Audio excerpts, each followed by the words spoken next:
आपने कभी कभी अनुभव किया होगा जीवन में कि अहेतु की कृपा किसे कहते हैं। भगवान बिना मतलब की कृपा कर दे तो उसे अहेतु की कृपा कहा जाता है। जिन लोगों के सामने हम लोग पले बड़े हैं, मैं यहाँ पौधन लन के संस्थापक के रूप में नहीं खड़ा हूँ, मैं एक योग के विद्यार्थी के रूप में खड़ा हूँ। और मुझे लगता है कि यहाँ पर उपस्थित प्रत्येक व्यक्ति जानता है कि मंच पर जो बैठे हैं उनके साथ बैठना कितना बड़ा गौरव होता है। हमारे डॉक्टर ईश्वर भारद्वाज सर अभी अर्पण भाई परिचय करा रहे थे, तो उन्होंने कहा कि योग के भामाशाह, मैं कहूँगा योग के पितामह, क्योंकि एक जीवन की आहुति लगती है तब जाकर कोई संस्था खड़ी होती है। लेकिन जिसका जीवन ही अपने आप में एक इंस्टीट्यूशन हो, उनके साथ में बैठ पाना, उनके साथ में दीप प्रज्वलन कर पाना। सर ने हजारों नहीं लाखों बच्चों को पढ़ाया है और वो पढ़ा रहे हैं आगे, इसलिए उनको बहुत सारे लोग उन्हें जानते हैं, वो सबको शायद वैसे ना जान पाते हो। सर आपका आशीर्वाद प्राप्त होता था जब आप देव संस्कृत विश्वविद्यालय में आया करते थे। डॉक्टर सुरेश बणवाल जी, डॉक्टर चिन्मय पंड्या जी और मैं खुद को श्री राम शर्मा आचार्य जी के शिष्य के रूप में यहाँ पर स्थापित कर रहा हूँ। और आदरणीय डॉक्टर ईश्वर भारद्वाज सर का मार्गदर्शन, वहाँ के कोर्स क्यूरिकुलम के डिज़ाइन से लेकर इंस्टीट्यूशन को कैसे चलाना चाहिए वहाँ तक मिलता था। और मंच पर आसीन सभी वरिष्ठ जनों को आप देखिए कि यहाँ जगदीश भी है और यहाँ ईश्वर भी है और यहाँ अवधेश यानी भगवान श्री राम भी है और यहाँ हमारे विपिन सर भी हैं। तो ऐसा मंच जहाँ पर परमात्मा की कृपा बरस रही हो, वहाँ पर उपस्थित हो पाना मेरे लिए वही अहेतु की कृपा है और आप सबके समक्ष आने का अवसर मिला। बहुत बहुत धन्यवाद आपको। मैं बहुत ज़्यादा तो समय नहीं लूँगा, लेकिन यहाँ पर जो विषय है उसके ऊपर ही सीधा आना चाहूँगा कि एक इंटरनेशनल कॉन्फ्रेंस रखी जा रही है। इन्होंने कहा पहला कदम आगे बढ़ा रहे हैं और इंटीग्रेटेड मेडिसिन के रूप में योग को स्थापित करने का प्रयास कर रहे हैं। मुझे लगता है कि पुराने समय में चले जब वैद्य हुआ करते थे, एक राजा जब वैद्य रखा करते थे अपने यहाँ, तो वैद्य का काम बीमारों की सेवा करना नहीं होता था, बीमार न हो ये इंश्योर करना होता था। Am I right? No one should fall sick। अगर एक वैद्य सही काम कर रहा है तो प्रजा में कोई बीमारी क्यों फैल रही है? तो राजा इस बात के लिए वैद्य को नियुक्त करते थे और वैद्य इसलिए हमारे यहाँ ऋषि हुआ करते थे। ऋषि वो जो अनुसंधान करते थे औषधियों के साथ में, मेडिसिन के साथ में, और प्रजा के लिए क्या हितकारी है उसका निर्णय लेकर राजा को प्रस्तावित करते थे। राजा उस हिसाब से आदेश किया करते थे। तो इंटीग्रेटेड मेडिसिन के रूप में योग को सीमित न किया जाए। ये तो जीवन जीने की कला है, बीमारी क्यों पड़े? योग चित्तवृत्ति निरोध, सब जानते हैं, यहाँ पर कोई नई बात नहीं कह रहे। महर्षि पतंजलि ने इतनी सुंदर परिभाषा दे दी। और हमारे यहाँ स्वस्थ अर्थात स्वस्थ कौन है? क्यों साहब, स्वस्थ कौन है? जो स्व में स्थित है वो स्वस्थ है। जो स्व में स्थित है वास्तव में वो स्वस्थ है। एक समय था जब WHO की परिभाषा को हम हेल्थ की परिभाषा मानते थे और वो बहुत सीमित थी। Someone who has not fallen sick is healthy। ये तो कोई परिभाषा नहीं हुई। हो सकता है मानसिक रूप से परेशान है कोई शारीरिक रूप से अभी डायग्नोसिस नहीं हुआ है, शोध नहीं हुआ अभी तक, उसके शरीर पर जांच नहीं हुई, तो कैसे कह दें कि ये स्वस्थ है? बीमार नहीं है इसलिए स्वस्थ है, ये तो ठीक बात नहीं। तो फिर उन्होंने कहा कि अच्छा, शारीरिक रूप से, मानसिक रूप से जो स्वस्थ है, फिर अभी जोड़ा कि सामाजिक रूप से जो स्वस्थ है। समाज में भी जिसकी उठ बैठ अच्छी है, जिसका तालमेल अच्छा है, वो स्वस्थ है। लेकिन फिर भी परिभाषा में भी बहुत कुछ जोड़ना बाकी है। जो जहाँ पर ऋषि पतंजलि बैठकर ये बात कह रहे हैं कि योग चित्त वृत्ति निरोध, जहाँ चित्त की गहराई में जाने की बात हो रही है और स्व में स्थित होने की बात हो रही है। अगला सूत्र क्या किया उन्होंने? तथा दृष्टि स्वरूप अवस्थानम, जो अपने ही वास्तविक स्वरूप में स्थित हो गया उस स्थान पर योग सिद्ध हुआ। इतनी गहरी जो विधा हो वो एक दवा नहीं है, वो तो आमूलचूल जीवन के जीने की एक शैली है, एक माध्यम है। और उसके लिए एक मनस्थिति बनाना बहुत जरूरी है, एक मनोभूमि बनाना जरूरी है, क्योंकि उस मनोभूमि के अभाव में आज आप देखिए 2015 का आंकड़ा मैं आपको दे रहा हूँ, और कल ही मेरे जीवन में एक दुखद समाचार आया कि मेरे बहुत अच्छे मित्र के बेटे ने आत्महत्या कर ली। 17 साल के बच्चे ने, पुणे के क्षेत्र में, डॉक्टर, पति पत्नी दोनों।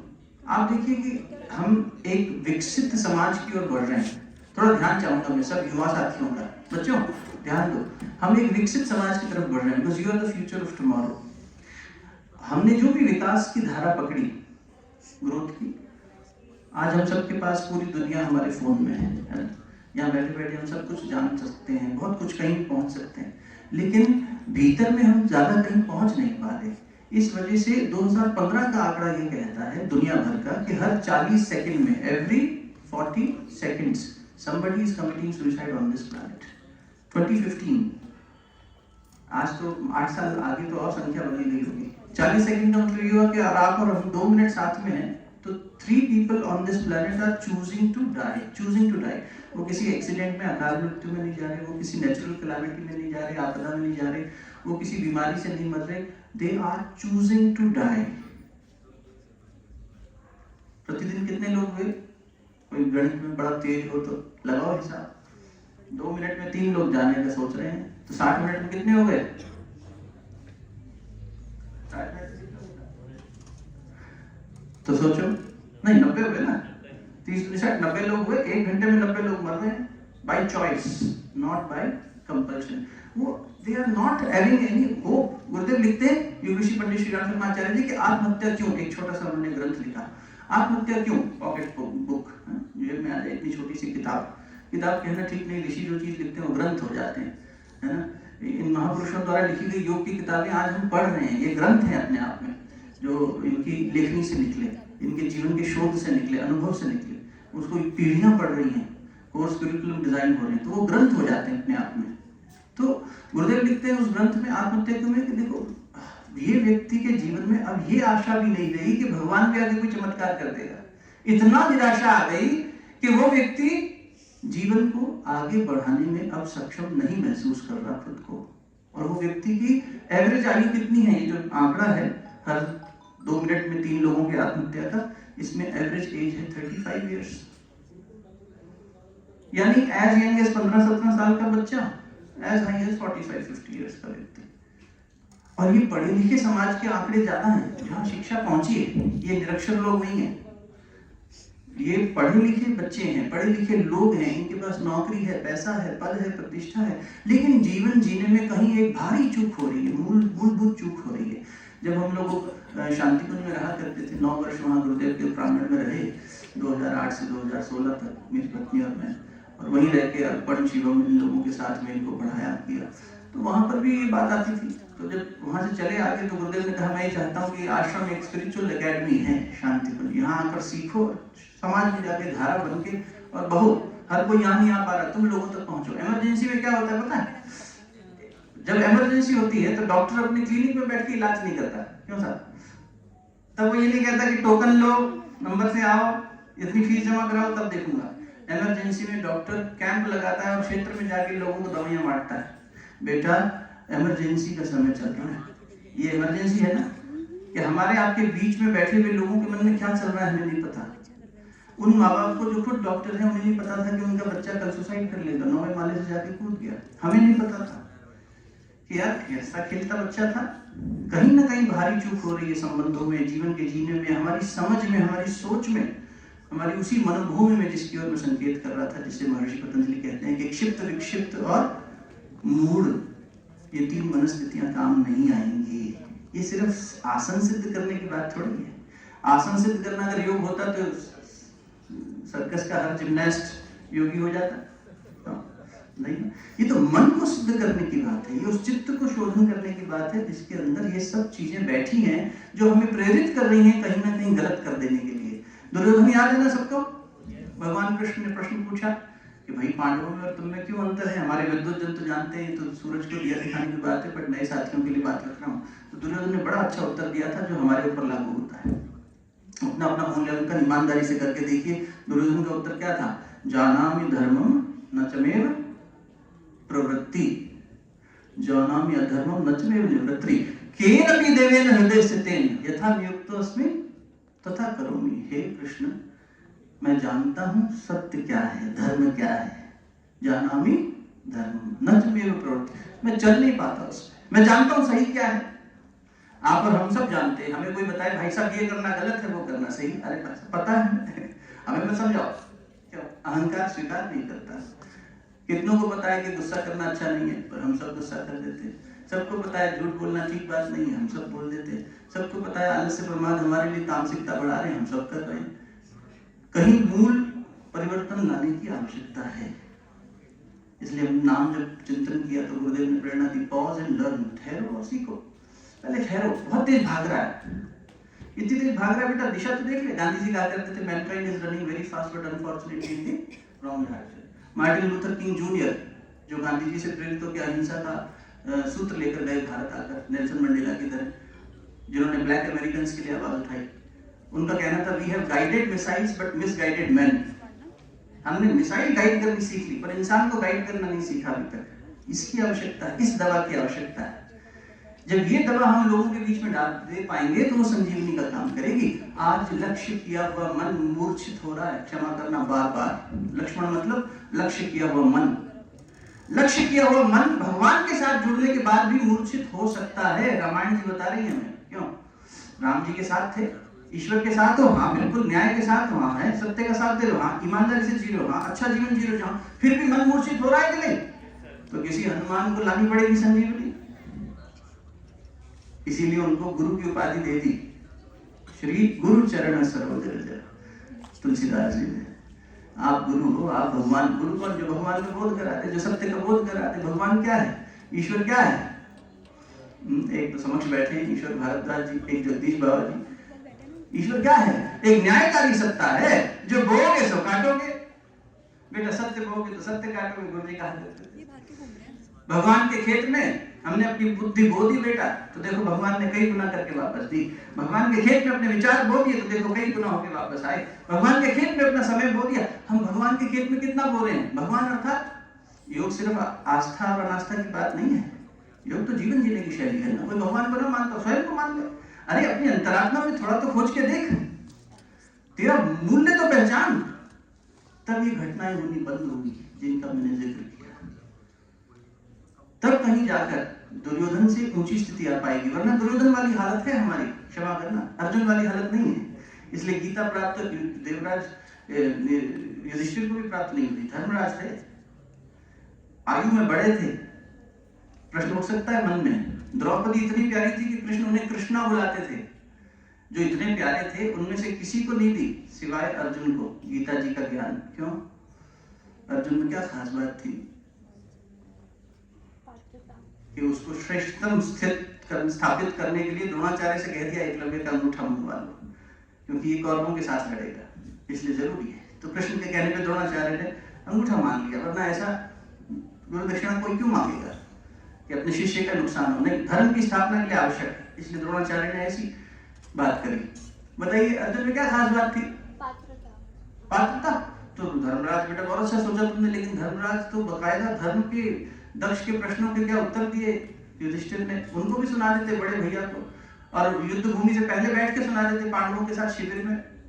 शिष्यत्व और श्रद्धा भी साथ। बहुत सुंदर। एक चीज थी अर्जुन में जो कभी नहीं हटा उससे, शिष्यत्व का भाव, और उसकी वजह से अर्जुन का उन्मुखीकरण, orientation. He was always oriented towards Krishna.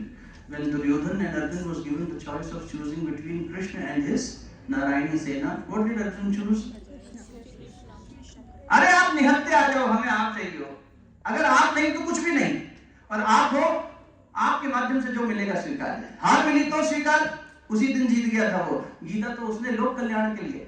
कई लोग कहते हैं अर्जुन सम्मोहित हो गए थे, अर्जुन भ्रम में आ गए थे अपने दादाजी को देख के, गुरु को देख के। नहीं, वो मोह अलग था, हमारा आपका मोह अलग है, हैं? क्यों साहब, सामने थाली रखी हो तो मुंह में पानी आ जाता, हमारा लालच वो है। हम अठन्नी दास, चवन्नी दास, पेड़ा दास, लडुआ दास हैं, क्षमा करना। हमारा मन अभी दुर्योधन की स्थिति में है। जानामि धर्मम न च मे प्रवृत्ति, जानामि अधर्मम न च मे निवृत्ति। मेरी निवृत्ति नहीं हो रही, मुझे पता है ये करना गलत है, फिर भी मैं कर रहा हूँ। केन अपि देवेन हृदय स्थितेन, कोई संस्कार मेरे दरबार, देव शब्द संस्कार के लिए आया, कोई मेरे चित्त में बैठकर मुझे जैसा प्रेरित कर देता है, यथा नियुक्तो अस्मि तथा करोमि, वैसा मैं कर बैठता हूँ। Is it not compulsive behaviour which you and I R following every day compulsively? I have my preferences, my likes, my dislikes, my choices. ये पसंद है, ये नहीं पसंद है, ये विचारधारा पसंद है, ये मनुष्य पसंद है, ये जगह पसंद है, वो नहीं पसंद है। Are we not judgmental? वो अर्जुन जो बड़ी से बड़ी अप्सरा से च्युत नहीं हुआ, अच्युत बना रहा, क्या वो युद्ध भूमि में खड़ा होकर भ्रमित हो जाता? अरे क्षत्रिय तो प्रतीक्षा करता है ऐसे स्वधर्म के पालन के लिए, फिर क्यों वो मोह में आ गया? इसलिए जो संतजन है जब व्याख्या करते हैं तो कहते हैं भगवान ने बीचों बीच रथ ले जाके खड़ा किया और फिर ऐसे उंगली घुमाई, याद है, और उनकी उंगली से माया का पर्दा पड़ गया। भगवान ने अर्जुन के मन में मोह जगा दिया, भ्रम पैदा कर दिया। वरना जो व्यक्ति गांडीव के लिए ये प्रतिज्ञा करे कि इसकी कोई अपमान कर दे तो मैं उसका वध कर दूंगा, ये क्षत्रिय की प्रतिज्ञा है। और गांडीव को वो यथास्थान रखते थे और अगर स्थान न होता तो कंधे पे डालकर सोता नहीं था अर्जुन, निद्रा जही थे लक्ष्मण जी भी और धनंजय भी। क्यों? तो वो गांधी उठा नहीं पा रहा, भगवान ने प्रेरित किया ताकि गीता जी हम तक पहुंचे। इसलिए अर्जुन महान है। उनमें थी पात्रता से ज्यादा एक और बात, वो थी वो भगवान को छोड़ते नहीं थे कभी, हमेशा भगवान, हमेशा सत्य। भगवान हमारे अंदर बैठा हुआ वो अंतरात्मा जिसे जाने बिना वेद कहते हैं आत्मा वा अरे ज्ञातव्य, आत्मा व अरे श्रोतव्य। जब तुम इसको सुनोगे, इसको जानोगे, इसके बताए रास्ते पर चलोगे तो तुम ठीक दिशा में चल पाओगे। क्योंकि धर्म की परिभाषा करते हुए परम पूज्य गुरुदेव लिखते हैं कि जो वास्तविक है केवल उसी को धारण करना धर्म कहलाता है। जो वास्तविक है, याद रह जाए कोई एक बात, सारी बात बेकार, एक बात आप पकड़ लेना, कोई भी जो मन पकड़ ले जो आपकी रुचि की हो, चाहे दुर्योधन याद रह जाए, चाहे अर्जुन, और चाहे ये क्या धर्म, क्या कि जो वास्तविकता को धारण करना है वही धर्म है। वास्तविकता क्या है? ईश्वर, कण कण में ईशावास्यम उसी की घोषणा कर रहा है। ईशावास्यम इदम सर्वम, सब जगह है। और भोग करना है तो त्याग के भाव से कर, क्योंकि तू पूर्ण है, खुद को पूर्ण माने बैठा है। ये मान्यता गलत हो गई है।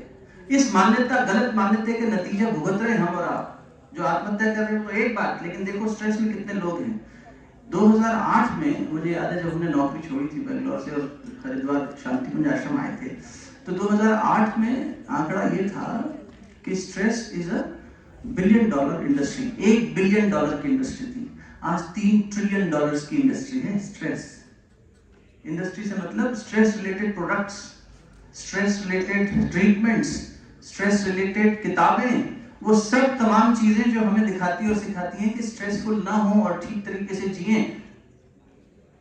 सोचिए कितना ज्यादा स्ट्रेस पैदा हो गया है instead of all the development which you and I R enjoying today.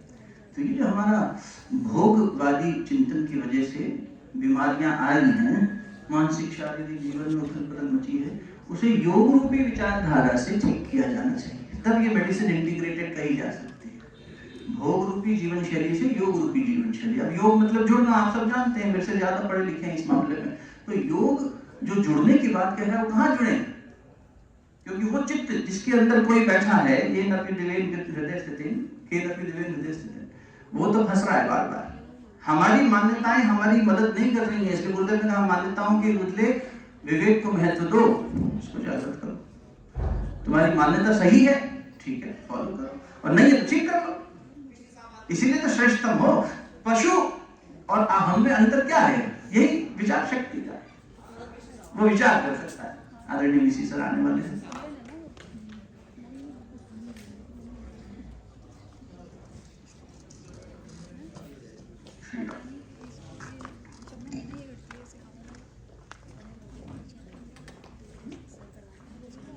चलिए ठीक है, आदेश भाई कंटिन्यू करें। चलिए समय की गरिमा का ध्यान सर आइए।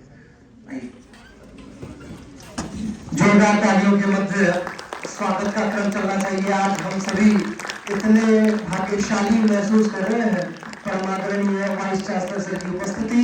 मुझे लगता है कि आज ये कॉन्फ्रेंस सर की उपस्थिति से, सर के ऊर्जा से, सर के प्राण की अनुभूति से मुझे लगता है कि एक ऐसी ऊंचाई को प्राप्त कर चुकी है जो योग के इतिहास में निसंदेह स्वर्णिम अक्षरों से अंकित की जाएगी। हम सभी के बीच में आदरणीय वाइस चांसलर सर आ चुके हैं। मैं चाहता हूँ जोरदार तालियों के साथ स्वागत कीजिए सर का। मैं अपनी टीम से अनुरोध करूंगा, सर्वप्रथम माल्यार्पण का कार्यक्रम कराएंगे। सुनने का क्रम हमें हमारे बीच में चलेगा क्योंकि कॉन्फ्रेंस है। मैं थोड़ा सा रिकैप करा देता हूँ आदरणीय वीसी सर को। सर अष्टांग योगालय के तत्वाधान में आयोजित ये प्रथम अंतर्राष्ट्रीय योग के इंटीग्रेटेड मेडिसिन के होने के ऊपर कार्यशाला आयोजित की जा रही है, जो योग स्पोर्ट्स फाउंडेशन, योग शिक्षक संघ, एसके योगा और अन्य प्रतिष्ठित संस्थानों के सहयोग से साथ में आपके वरद हस्त के कारण ही संभावित हो पा रही है। हरिद्वार ऐसी धरती नहीं है जो पिछले कई वर्षों से अपने नित नए नवीन कार्यों के कारण से योग के इतिहास में स्वर्णिम अक्षरों से अपना स्थान अंकित कराती रही है। इवन कई हजार वर्षों से ये क्षेत्र बहुत ऊर्जावान रहा है। ऐसे क्षेत्र में आज ये एक और नया इतिहास, एक ऐसा कार्यक्रम जिसे लगभग एवरेज आयु 30 वर्ष से कम के बच्चों ने करा के एक इतिहास रच दिया। एक बार जोरदार तालियां बजाने चाहिए।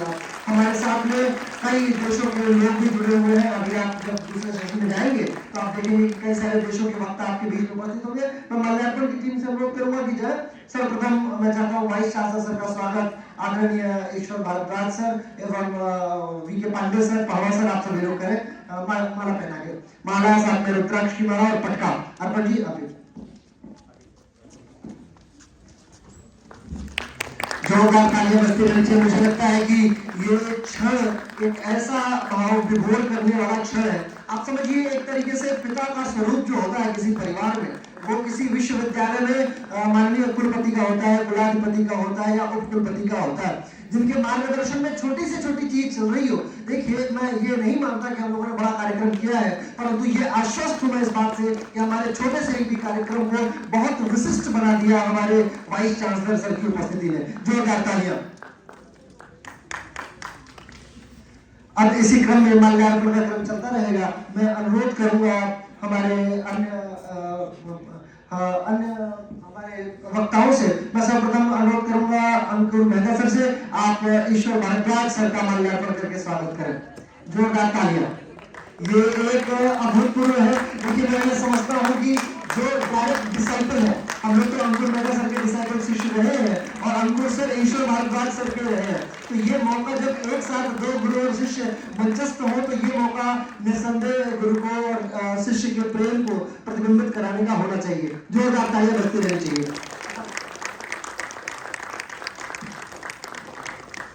मैं अनुरोध करूंगा वीके पांडे सर का स्वागत करेंगे आदरणीय पावा सर। एक बार जोरदार तालियां बजाइए। ये क्रम जो है, देखिए स्वागत समारोह का मतलब ये होता है कि आपके आशीर्वाद से हमारी पीढ़ियां अभी संचित हो रही है। योग की तमाम पीढ़ियां इस क्रम में जिस विधा को प्राप्त करेंगी, जिस ज्ञान को प्राप्त करेंगी, जिस सौहार्द को प्राप्त करेंगी और जित नए अन्वेषण की तरफ जो रुख करेंगी, वो मुझे लगता है कहीं ना कहीं एक सौम्य कार्य परिविधा को प्रतिबिंबित करेगा। जोरदार तालियां। ये एक अभूतपूर्व क्षण हम सभी के मध्य में चल रहा है।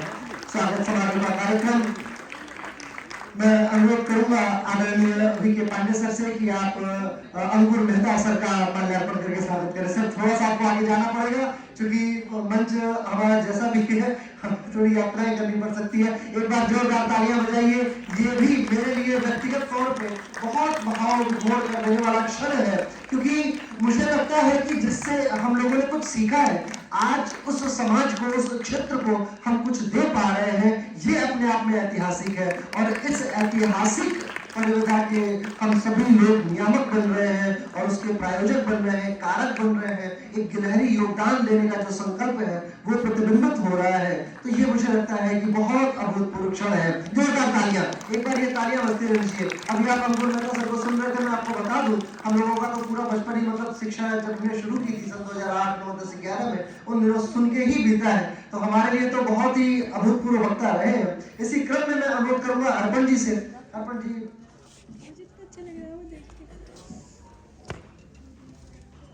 मैं अर्पण जी से अनुरोध करूंगा जो अष्टांग योगालय के फाउंडर प्रेसिडेंट है, आप अवधेश मिश्रा सर का माल्यार्पण करके स्वागत करें।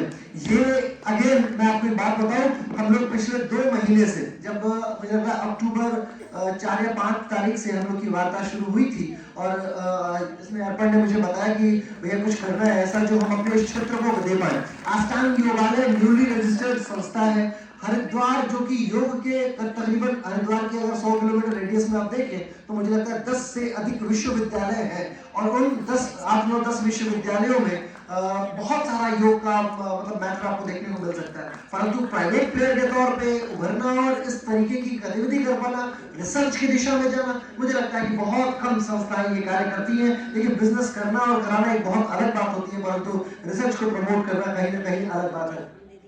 अब मैं अर्पण जी से अनुरोध करूंगा आदरणीय जगदीश लाल पहवा सर का भी स्वागत करें माल्यार्पण करके। ये सौभाग्य है, हालांकि ये सौभाग्य मुझे भी प्राप्त कर लेना चाहिए था, परंतु कहीं ना कहीं मालिक की एक ऐसी दुविधा है। नहीं प्लीज प्लीज कंटिन्यू करें, मैं आशीर्वाद दे दूंगा सर। ये माइक की ऐसी दुविधा है, दुविधा की सुविधा कह लीजिए। मुझे लगता है माता सरस्वती जब वास करती है मुखारविंदों पे तो वो किसी भी भाव में निकल सकती हैं और उनके भावों का अन्वेषण करना यही तो हमारा काम है। रिसर्च स्कॉलर्स का मूल काम क्या है, जो चीजें हैं उसी पे वापस रिसर्च डिपेंड ऑन क्वेश्चन है, डिपेंड ऑन आपके किस मेथड को आप फॉलो कर रहे हैं। अब मैं अनुरोध करूंगा हमारे अग्रज और हमारे जिनके कारण से हम लोग कुछ कर पाते हैं, आदरणीय अंकुर मेहता सर से आप अर्पण को माल्यार्पण करके का स्वागत कर दीजिए, क्योंकि अर्पण पिछले मुझे लग रहा है 4 दिन से तो सोया नहीं है। कल रात को हम 12:30 बजे गए हैं। मैं आदरणीय वाइस चांसलर सर को ये बताना चाह रहा था कि सर जब कार्यक्रम की रूपरेखा हम लोगों ने तैयार करनी शुरू की थी तो अर्पण शर्मा जी बहुत ज्यादा प्रभावित थे और मुझे आप सब नहीं जानते थे, परंतु आपकी जो कृतियां हैं जिनके कारण से आपका ये समस्त संकाय हमेशा से एक नई दिशा को प्राप्त करता है, हम लोग उसको फॉलो करते रहे हैं। और आपके बहुत जितने भी लोग आपको मंच पर दिख रहे हैं ये वो लोग हैं जिनके कारण से हम कहीं ना कहीं अपनी स्वीकृति को, अपने शिक्षा को, अपने नैसर्गिक ज्ञान का अन्वेषण कर पाया करते हैं। और आज उनके बीच में मैं बोल के खुद को बड़ा धन्य समझ रहा हूँ। हालांकि मैं विषय में नहीं बोल रहा हूँ, परंतु ये जो इनॉग्रल टाइप का शब्द है मेरे लिए तो यही आशीर्वाद के स्वरूप में है। मैं अगले ही क्षण आदरणीय पहवा सर को आमंत्रित करूंगा। जब आप उनको सुनेंगे और उसके बाद फिर मैं अपने अन्य अतिथियों को आमंत्रित करूंगा। आदरणीय पहवा सर को सुनिए। मैं आदरणीय पहवा सर को आमंत्रित करूंगा। सर आप मंचस्थ हो। सर एक आप जब तक यहाँ तक पहुंचे आप सभी को एक मैं बात बता दूं। आज इस प्रांगण में तकरीबन 250 सीटर ये प्रांगण है, खड़े वगैरह हो गए सभी लोग, बैठ के अगर देखें तो 250-300 लोग आते हैं इस प्रांगण में।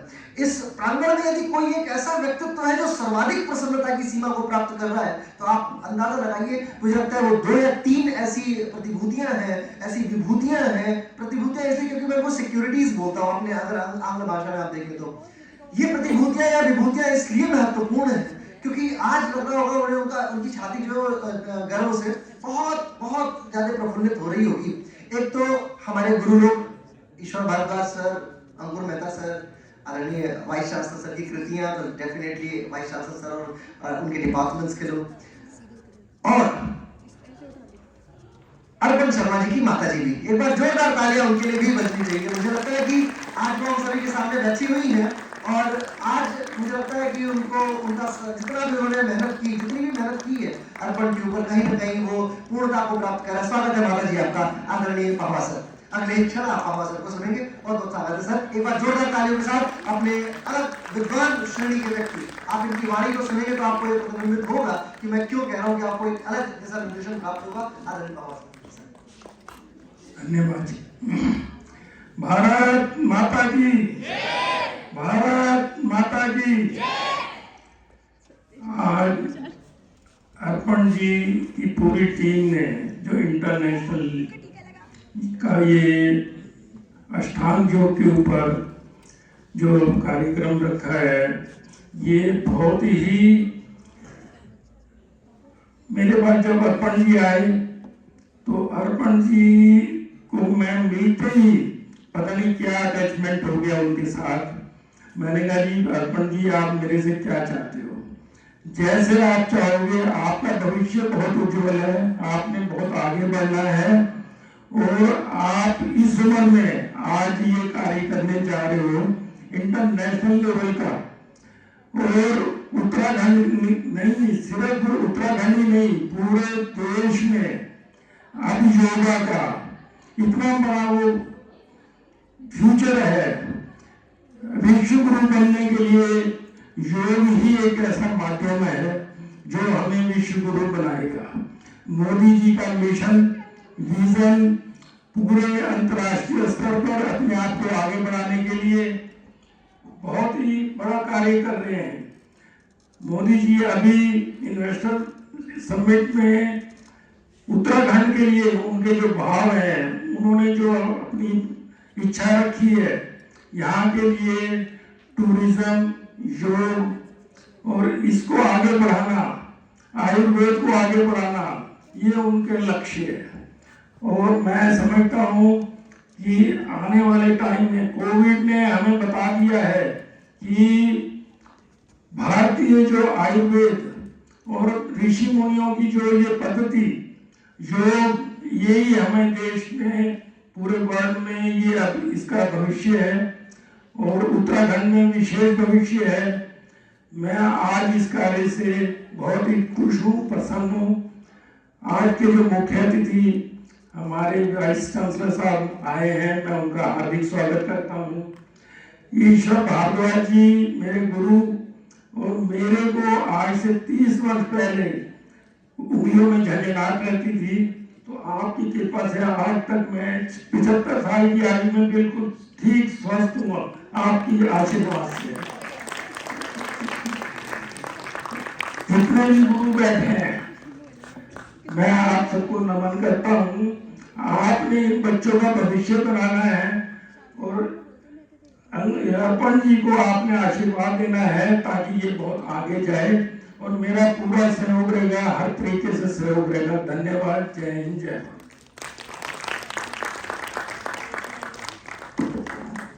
बहुत ही सारगर्भित शब्दों में सर ने अपनी बातें कही, और मुझे लगता है कि वास्तविकता है कि अभी मेरे पास कुछ संदेश आ रहे थे। अभी थोड़ी देर में प्रोजेक्टर चलेगा तो आप लोग सुनिएगा। विदेशों से भी बहुत सारी शुभकामनाएं आई हैं, और शुभकामनाओं का क्रम मुझे लगता है कि अर्पण जी ने और बाकी जो भी टीम है हमारी, सबने बहुत सारा कार्य किया है। इवन सिर्फ अर्पण सर ही क्यों, मैं अनुरोध करूँगा सर, आप सभी को मैं बताना चाहूँगा, हमारी कल्चरल प्रोग्राम की बच्चियाँ बैठी हुई हैं। आदरणीय त्रिपाठी सर, अभी थोड़ी देर पहले बच्चियाँ जो है वो उत्तराखंड की संस्कृति को प्रदर्शित कर रही थी पहाड़ी नृत्य के माध्यम से। अभी दीप योग का कार्यक्रम और ऐसे बहुत सारे कार्यक्रम, यानी कोई भी कार्यक्रम पूर्णता को प्राप्त कर रहा है तो उसमें टीम वर्क जो है वो कहीं ना कहीं एक नई दिशा में जाता है। इसी क्रम में मैं आमंत्रित करना चाहता हूँ आदरणीय अवधेश मिश्रा सर को, और उसके बाद अगले वक्ताओं का क्रम चलता रहेगा। एक बार जोरदार तालियां बजा के स्वागत कीजिए अवधेश मिश्रा सर का।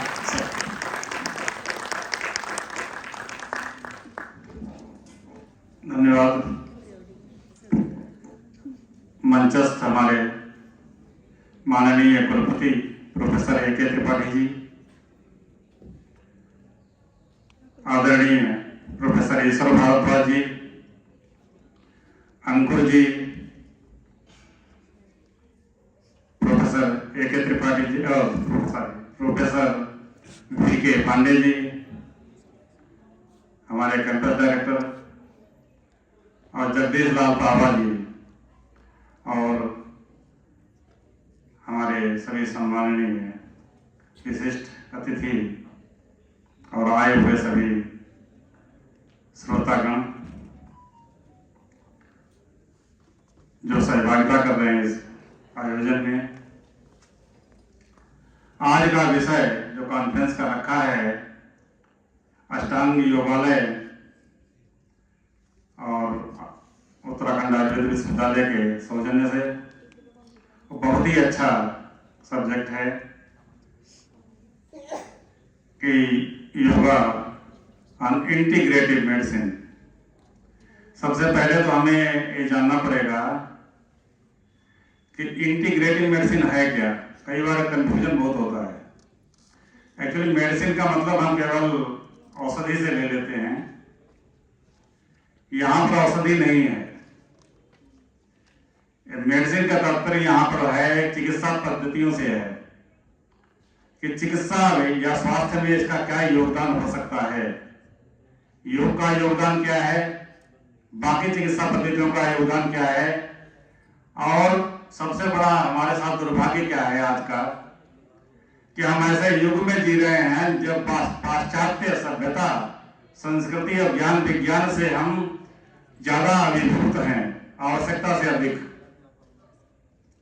इसमें कोई संशय नहीं है कि पाश्चात्य ज्ञान विज्ञान ने हमें एक जीवन में बहुत सारे सुख प्रदान किए हैं और बहुत सारी सुविधाएं प्रदान की हैं, लेकिन ये भी सत्य है कि जितना सुख और उपभोग हम करते जाते हैं उतनी ही प्रॉब्लम्स हमारी बढ़ती जाती हैं, विशेष रूप स्वास्थ्य समस्याएं, क्योंकि स्वास्थ्य बहुत टिपिकल सब्जेक्ट है, आसान भी है और कठिन भी है।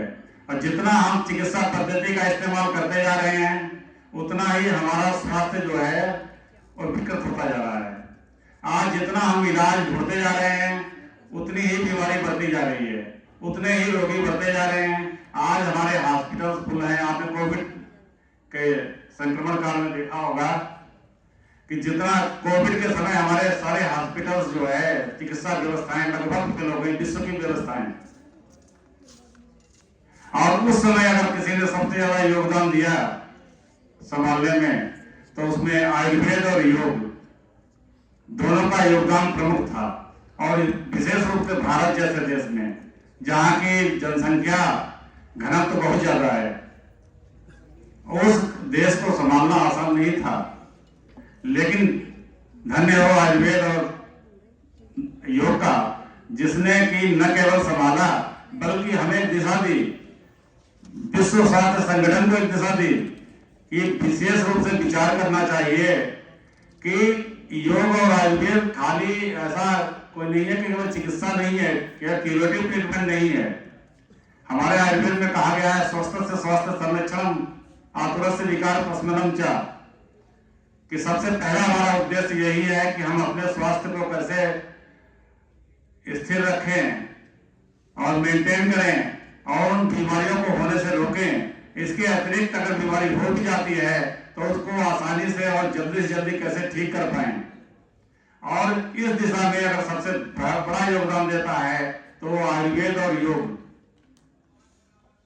और अब आप कहेंगे कि आयुर्वेद और योग का संबंध क्या है, तो आयुर्वेद और योग बहुत इंटीग्रेटेड हैं। जैसा कि हमारे अंकुर जी ने बताया कि पहले कोई आयुर्वेदिक होता था, ऋषि होता था, योग होता था, ऋषि होता, योगी ऋषि होता था। निश्चित रूप से हर व्यक्ति जो अध्यात्म और ऊंचाइयों पर जाता था वही चिकित्सा करता था।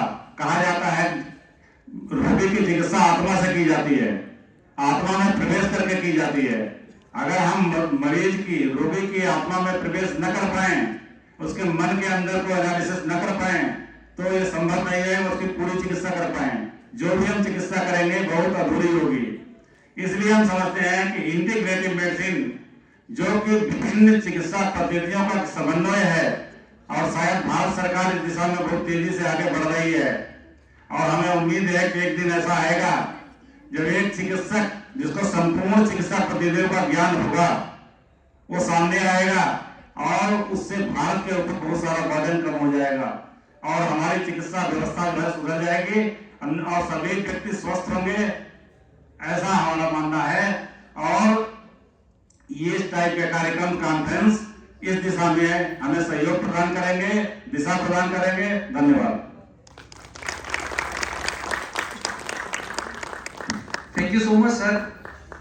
सर ने हमें औषध और मेडिसिन में फर्क बताया। सर आपने हमें बताया स्वास्थ्य कैसे मेंटेन किया जा सकता है, और जैसा सर अंकुर मेहता सर ने बताया कि स्व में स्थित होना ही असली स्वास्थ्य है, उसे ही स्वस्थ कहा जा सकता है, ना कि जो और WHO की डेफिनेशन चलती आ रही हैं।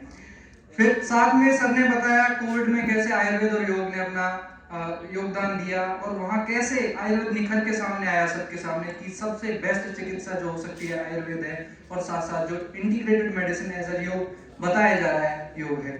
साथ में सर ने बताया स्वस्थ से स्वास्थ्य रक्षणों को कैसे योग सिद्ध करके दिखाता है, और चिकित्सा व्यवस्था के बारे में बताते हुए सर ने कॉन्फ्रेंस की इंपोर्टेंस के बारे में बताया। अब हम बढ़ते हैं अपने अगले वक्ता की ओर, अपने अगले रत्न की ओर जिन्हें हम सुनने वाले हैं। Now I would like to invite Dr. Vipin Kumar Pandey, our principal. Kindly greet the audience with your enlightening word. जोरदार तालियों के साथ स्वागत कीजिए सर। प्लीज।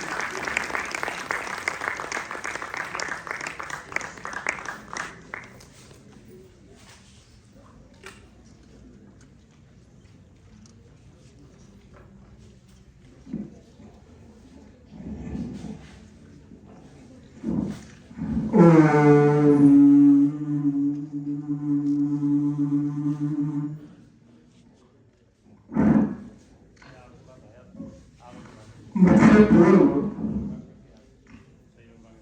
वरिष्ठ हमारे जो योगाचार्य हैं, उन्होंने समस्त ज्ञान पहले ही योग के बारे में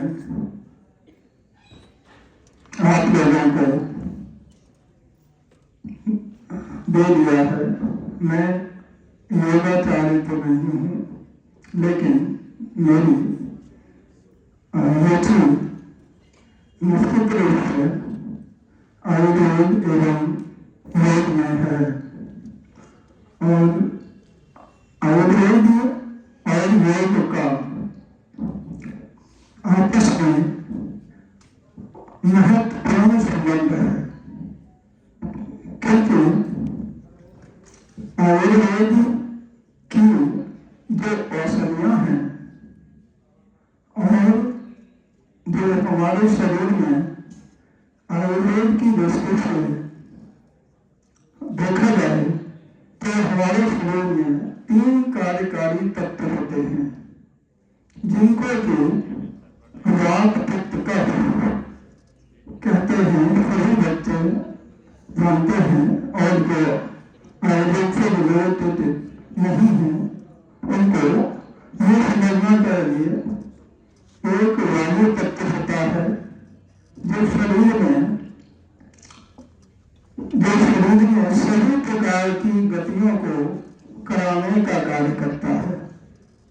दूसरा शारीरिक दोष पित्त दोष होता है, जो कि शरीर में पाचन आदि और वायु कन्वर्जन जो भी जितनी प्रक्रियाएं हैं शरीर में, यह कार्य पित्त के द्वारा होता है। तथा तीसरा शारीरिक दोष कफ दोष होता है। तो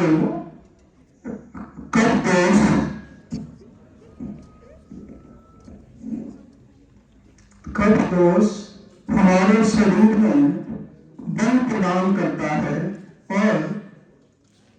और हमारे रोगों से, हमारे शरीर में होने वाले रोगों से हमारी रक्षा करता है। क्योंकि कफ दोष सबसे ज्यादा मात्रा की दृष्टि से और क्वालिटी की दृष्टि से ज्यादा होता है हमारे शरीर में। तो जैसा कि हम स्वस्थ रहने के लिए आयुर्वेद में कहा गया है कि जब तक तीनों दोष अपनी प्राकृत अवस्था में शरीर में रहते हैं, तब तक वह हमारे शरीर की सामान्य प्रक्रियाओं को कराते हैं, और जैसे ही उनमें जो प्राकृत दोषों में अगर एक दोष विकृत होता है तो ट्रीटमेंट करना आसान होता है।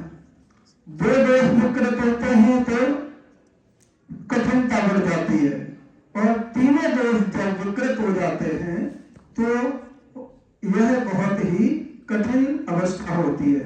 तो तीनों दोषों के द्वारा उत्पन्न हुआ रोग जल्दी नहीं ठीक होता है। मैं आपको बताना चाहता हूं कि अपने आहार को मेंटेन करके अपनी प्रकृति के अनुसार अगर हम भोजन को लें और ऋतु के अनुसार भोजन को लें, तो हमारे रोगी होने की संभावनाएं बहुत कम हो जाती हैं। और आयुर्वेद में सभी की रुचि बहुत बढ़ रही है इस समय, और मैं इन्हीं शब्दों के साथ मैं अपनी वाणी को विराम देता हूँ। धन्यवाद। अभूतपूर्व ज्ञान का कौशल जिनके निर्देशन में, जिनके शिक्षण में न जाने कितने छात्रों ने नित नई ऊंचाइयां प्राप्त की है, ऐसे आदरणीय विपिन कुमार पांडे सर को आप सभी ने सुना। अब हम लोग ऐसे वेत्ता को, ऐसे लेक्चरार को, ऐसे प्रोफेसर को आमंत्रित करने जा रहे हैं जो संभवतः अपने हर शब्दों में एक नए ग्रंथ को विरचित करने की क्षमता रखता है। और वो अलग बात है कि सर आजकल थोड़ा मुझे लगता है लिखने में कम योगदान दे रहे हैं, परंतु कहीं ना कहीं बोलने का जो योगदान है और जो पूर्ववत का योगदान है, आप मानेंगे नहीं, एक बार एक पत्रिका प्रकाशित हो रही थी और उस पत्रिका के प्रकाशन के लिए उस एक पैनल में किसी काम के लिए मेरे को भी रखा गया था। तो सर का रिज्यूमे पहुंचा था वहाँ पे, और आप यकीन मानिए कि उसके बाद मैंने वैसा रिज्यूमे आज तक किसी का नहीं देखा। मुझे लग रहा तकरीबन कुछ नहीं तो वो पूरी पोर्टफोलियो थी, जैसे एक प्रोफाइल देखते हो ना, बहुत बड़ी सी प्रोफाइल। ऐसे प्रोफाइल के धारक परम आदरणीय, परम सम्मानित प्रोफेसर डॉक्टर ईश्वर भारद्वाज सर, जोरदार तालियों के साथ स्वागत कीजिए हमारे अनन्य विद्वान। और मुझे लगता है कि एक बार कहीं ना कहीं इनके सम्मान के लिए आप सभी लोग अपने स्थान पर खड़े हो जाएं, क्योंकि ये सम्मान ही है जो हमारे गुरुदेव के लिए है।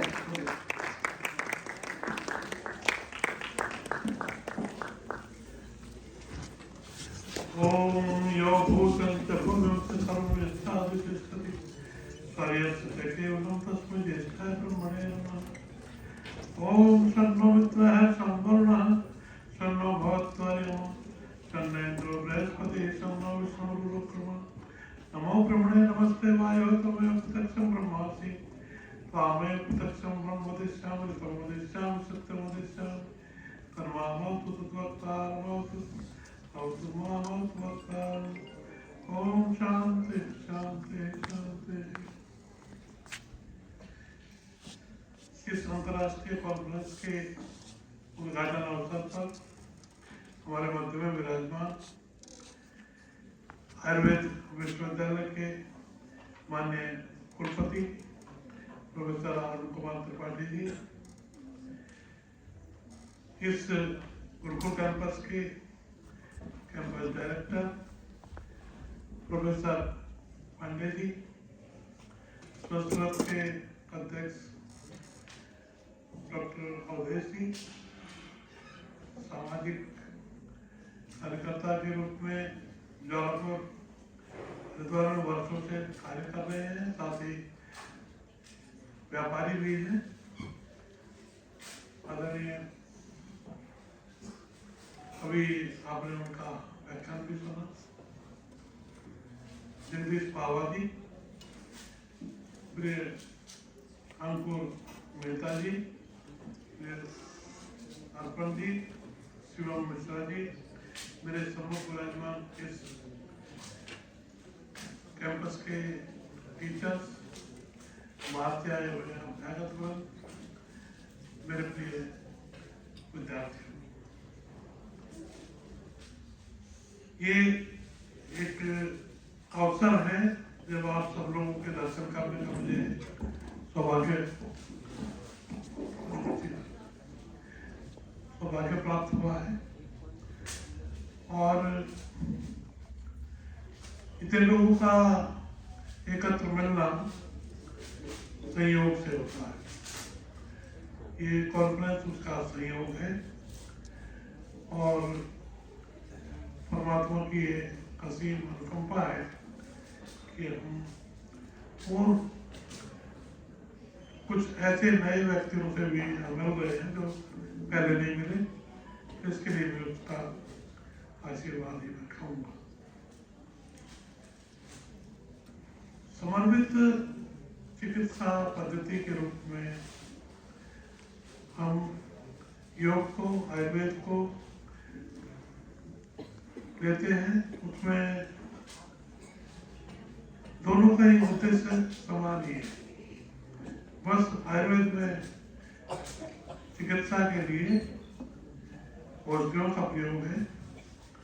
उद्देश्य ये अभी जो बताया, स्वस्थ से स्वास्थ्य रक्षण, आतुरस्य विकार प्रशमनते। 90% तो स्वस्थ से स्वास्थ्य रक्षण की बात की जाती है। आयुर्वेद की और योग की ये समान स्थिति है। जो किसी कारण से फिर भी रोगी हो जाए तो उनकी चिकित्सा की बात होती है। रोगी ना हो, स्वस्थ बने रहे, इसका प्रयास हमेशा रहता है। और आज आयुर्वेद का विकास का समय है। बीच में थोड़ा कम था। अब जब से प्रचार प्रसार में स्वामी रामदेव जी ने भी बहुत काम किया है आयुर्वेद के प्रचार प्रसार के लिए, योग के प्रचार प्रसार के लिए, तो दोनों ही विधाओं में भारत में काफी प्रगति हुई है।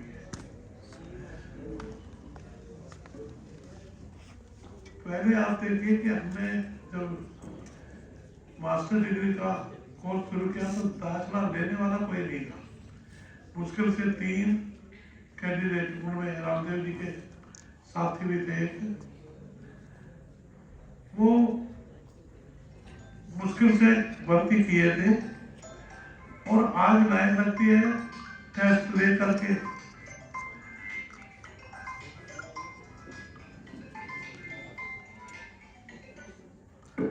अभी थोड़ी देर में कार्यक्रम हो।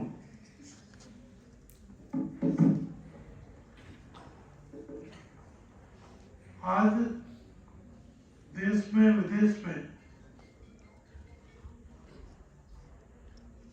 सब जगह योग का प्रचार प्रसार है। आयुर्वेद के क्षेत्र में जो काम अब चल रहा है, मैं समझता हूँ ऐसा पहले इतना चला नहीं। रिसर्च भी हो रही है जिसका पहले बहुत कम काम होता था, आज उस क्षेत्र में भी बहुत काम कर रहे हैं। 3% स्वास्थ्य का जो बजट था वो आयुष के ऊपर था। आज आयुष मंत्रालय अलग है।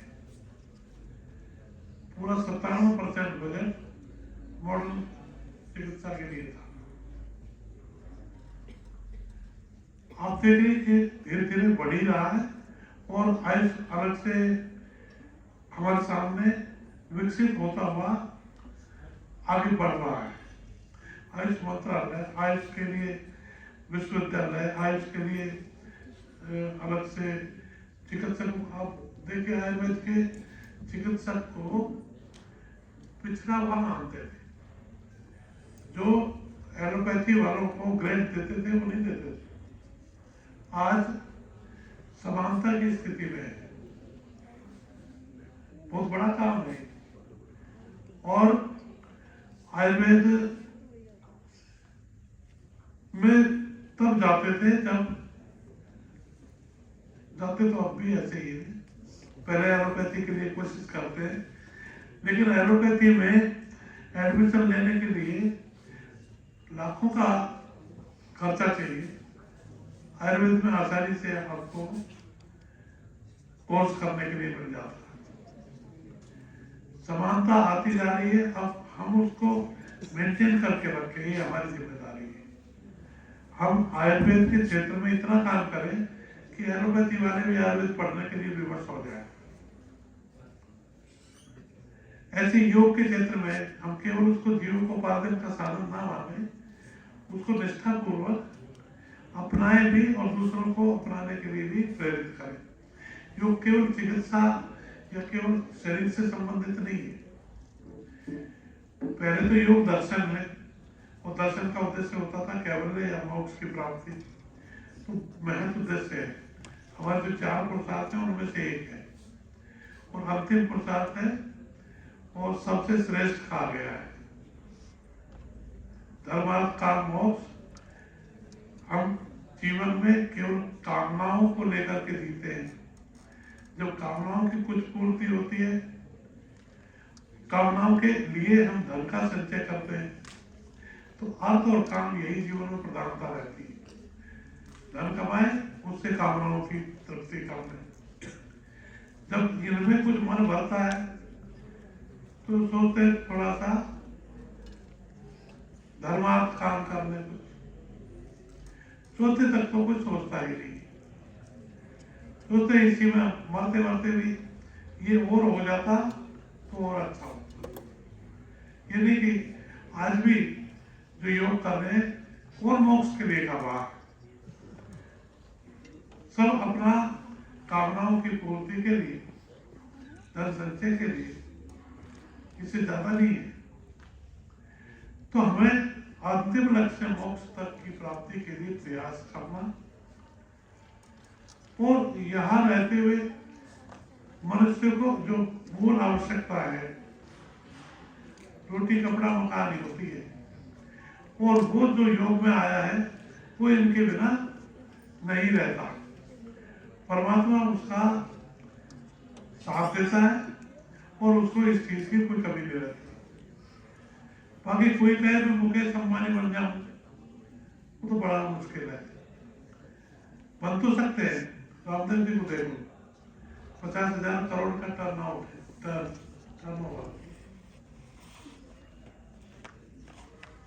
लेकिन उसके बीच में, उसके मूल में परिश्रम कितना है, तो सब नहीं कर सकते इतना। आज अगर कोई योग की शरण में आया है तो भूखा तो मरेगा नहीं, निश्चित है। अगर कर लिया है निष्ठा पूर्वक, और अगर किसी की निष्ठा नहीं है तो वो चाहे उसको हम अमृत का घूंट पिला दें तो भी भूखा ही मरेगा। मैंने खुद अपने जीवन में अनुभव किया, मैं धन के पीछे कभी भागा नहीं, क्योंकि मुझे कोई कमी नहीं, ना कभी तब थी जब मैंने इंस्पेक्टर के रूप में शुरू किया था, ना तब कभी आज कभी है, क्योंकि उस उद्देश्य को लेकर मैं चला ही नहीं। तो परमात्मा की कृपा तब होती है जब आप मन से काम करते हो, और योग आपको उस मन के ऊपर नियंत्रण करना, मन को उचित दिशा में लगाना और मन को जग कल्याण के लिए लगाना, वो सब सिखाता है। दैनंदिन जीवन आपका कैसा हो, सुबह से रात तक की आपकी जीवन यात्रा कैसी है, जब आप शाम को सोए तो विचार करें कि हमने आज दिन में जो किया है वो अच्छा ही किया है या कुछ गड़बड़ भी की है, आगे से वो नहीं कर पाए। अगर आपने अपने आप को मूल्यांकन करना सीख लिया तो आप योग के क्षेत्र में आगे बढ़ जाए।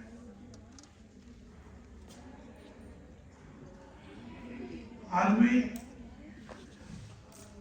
दूसरे के सुख को देख करके ज्यादा परेशान है, अपने दुख से तो दुखी नहीं। तो पतंजलि कहते हैं मैत्री कर्म मुदित उपेक्षा पुण्य पुण्य विचार भाव चित्त प्रसाद, चित्त हमारा कैसे प्रसन्न रहे, मैत्री करना मुद्दा और उपेक्षा की भावना को धारण करना। मैत्री किससे? जो सुखी व्यक्ति हमारे पड़ोस में, हमारे संपर्क में, उसको देख करके चाहे हम उसके सामने तो ना कहें लेकिन मन में इच्छा जरूर होती है। 50,000 करोड़ का टर्नओवर हो गया है इसका, अभी तो साइकिल पे घूमते थे, मैंने बहुत कहते सुना है। भाई तुम्हें किसी ने रोका है क्या?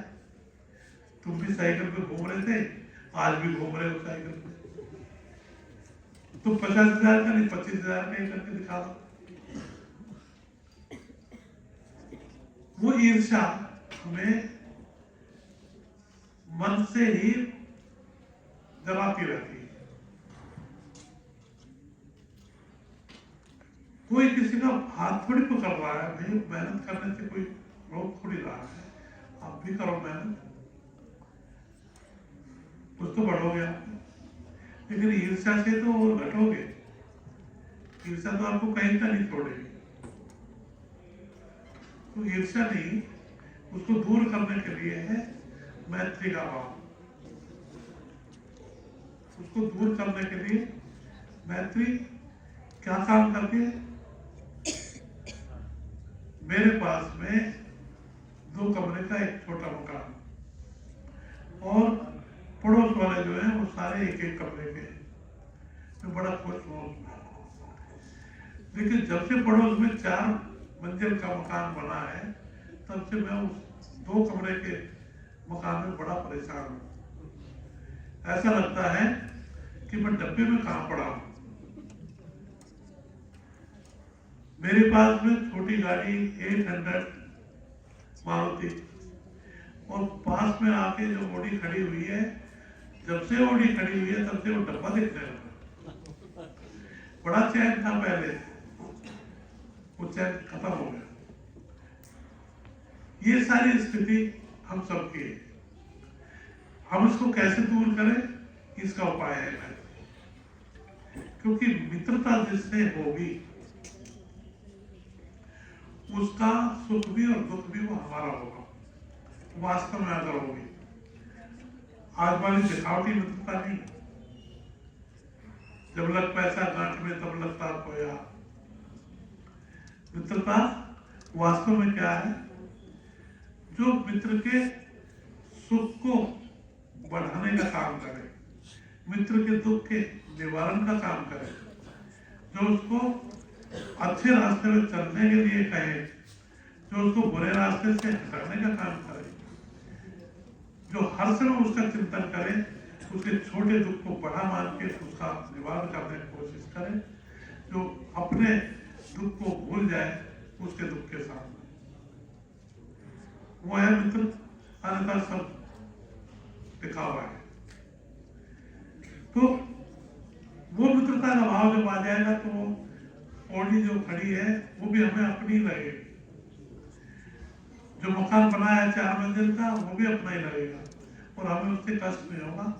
हम अपने उसी 2 कमरे के मकान में 800 में ही खुश रहेंगे। मित्र का भाव हमने रखा है तो उससे ईर्ष्या नहीं होगी। तुलसी कहते हैं जो जेल मित्र तो खोई दुखारी तिनहि विलोकत पातक पानी निज दुख गिरि समरज कर जाना मित्र के दुख रज मेल कमा। तो ये मैत्री का भाव कहां से आता है? ये योग के जीवन से आता है। योग का जब जीवन जिएंगे तो हम,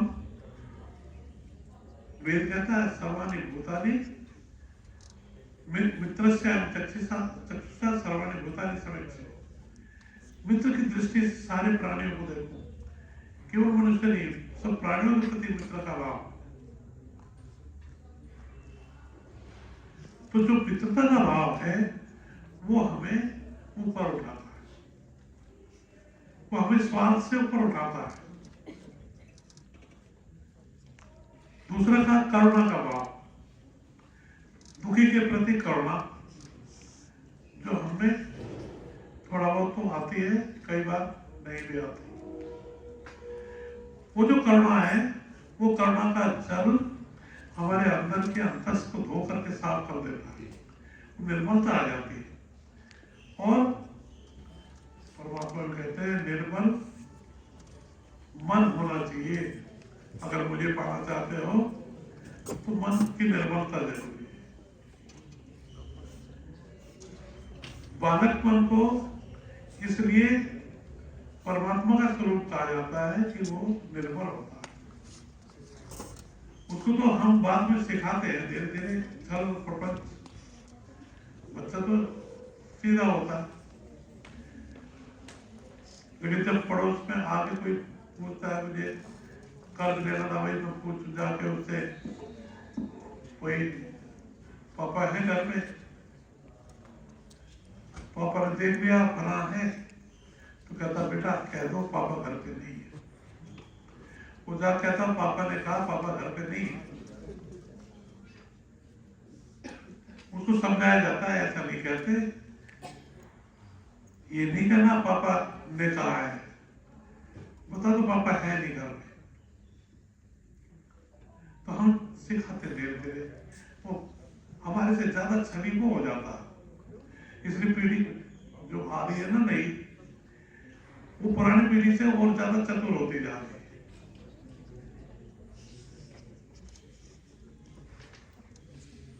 जो मन की निर्बलता है वो जरूरी है, उसके बिना आप ठीक नहीं रह सकते।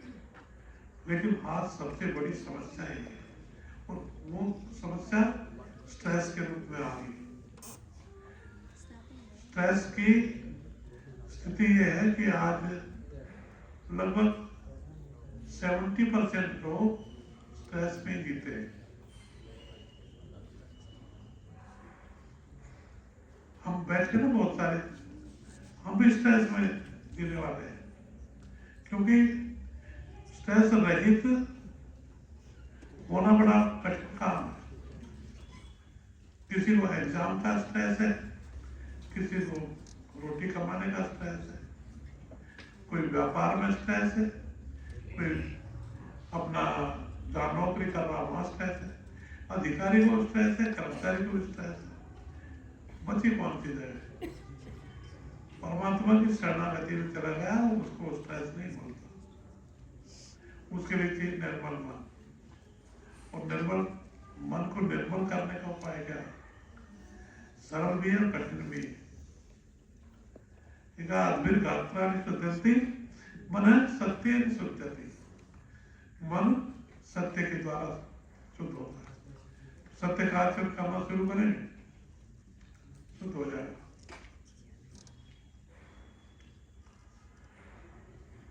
हम हर पल हर क्षण दिखावे का जीवन जीते, स्ट्रेस नहीं होगा तो क्या होगा? ये याद रखना पड़ता है, हमने कल क्या कहा था, किसको क्या कहा था। 100 आदमियों से मेरे 100 को आपने जो बात की सारी गलत थी। अब अगले दिन वही 100 मिलेंगे तो ये भूल जाएंगे किसको क्या कहा था। और सत्य होगा तो याद करने की जरूरत ही नहीं है। तो स्ट्रेस का जीवन है। स्ट्रेस के लिए हम योग का उपयोग करते हैं, उसके लिए उपाय भी है, उसके लिए दवाइयां भी खाई जाती हैं, लेकिन वो सब उपाय नहीं है। सरल उपाय है सत्य का आचरण करना।